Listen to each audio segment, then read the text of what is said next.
মধ্যপ্রাচ্যের উত্তপ্ত আকাশে যেন আবারও বেজে উঠল যুদ্ধের দামামা। ইরান এবার শুধু হুঁশিয়ারি দেয়নি, সরাসরি পৃথিবীর সবচেয়ে গুরুত্বপূর্ণ সামুদ্রিক পথ হরমুজ প্রণালীর গলায় টান দিয়েছে লোহার শিকল। আর সেই বার্তা পৌঁছে গেছে ওয়াশিংটন থেকে আরব রাজপ্রাসাদ পর্যন্ত।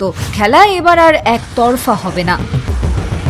ইরানের নৌবাহিনীর প্রধান রিয়ার অ্যাডমিরাল শাহরাম ইরানি এমন ভাষায় হুঁশিয়ারি দিয়েছেন যেন মরুভূমির নীরব বালুর নিচে জমে থাকা আগুন হঠাৎ বিস্ফোরিত হয়েছে। তার কণ্ঠে ছিল স্পষ্ট বার্তা, যারা এতদিন আমেরিকার ছায়ায় দাঁড়িয়ে বাহাদুরি দেখিয়েছে তাদের দিন এখন চোর পালালে বুদ্ধি বাড়ে অবস্থায় পৌঁছেছে। তিনি জানান, আরব সাগরের দিক থেকে হরমুজ প্রণালী কার্যত নিয়ন্ত্রণে নিয়েছে ইরান।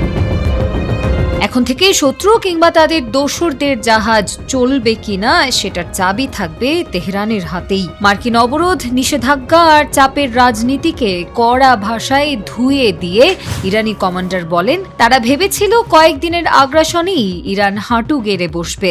এখন সেই চিন্তা সামরিক একাডেমিতে কৌতুক হয়ে গেছে।